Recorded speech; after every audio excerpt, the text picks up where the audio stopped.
In the winter of 1966, Point Pleasant, West Virginia, was a quiet, unassuming manufacturing town along the Ohio River. On the night of November 15th, two young couples were driving through the TNT area, a sprawling, abandoned World War II munitions plant.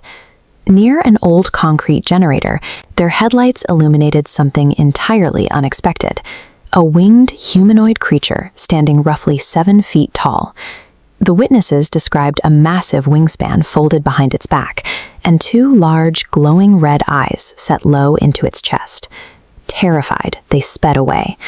But as they hit 100 miles per hour on the highway, they reported the creature effortlessly gliding right alongside their window, keeping pace without a single flap of its wings.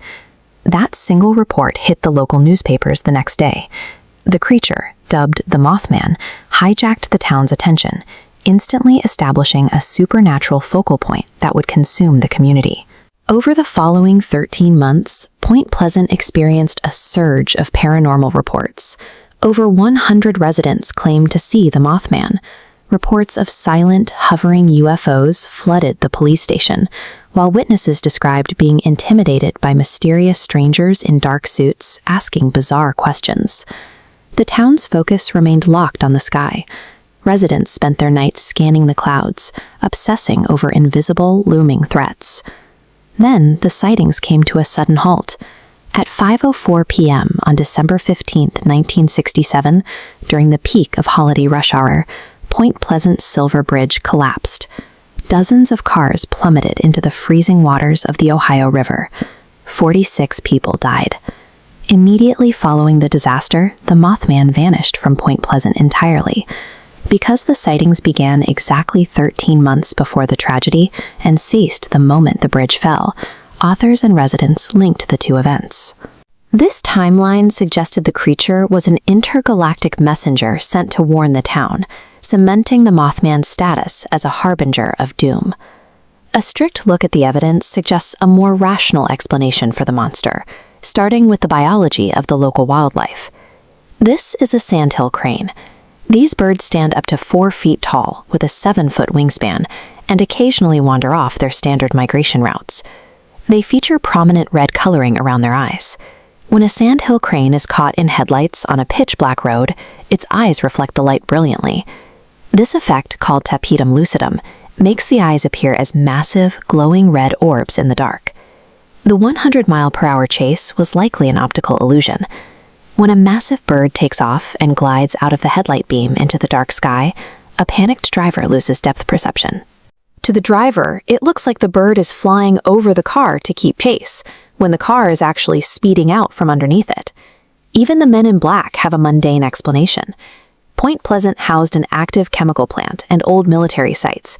These mysterious strangers were likely out-of-town corporate executives and government inspectors, reviewing local facilities and construction blueprints.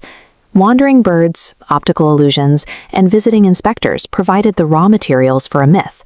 Panic and mass hysteria did the rest. The search for the real killer begins away from the sky, in the freezing waters of the Ohio River. This schematic illustrates the 1928 Silver Bridge. Unlike modern bridges with redundant wire cables, this structure used an I-bar suspension design. The entire weight of the roadbed relied on a single chain of massive steel links. This design had zero redundancy. The entire structure's integrity relied on the strength of each individual link. Inside a specific link called I-bar 330, water had seeped into the steel. Over 39 years, it corroded the metal, creating a microscopic crack barely 1/10 of an inch long. This photograph shows the stress placed on that aging steel. A structure built in the 1920s for lightweight Model Ts was now packed with the heavy, dense bumper-to-bumper traffic of the 1960s.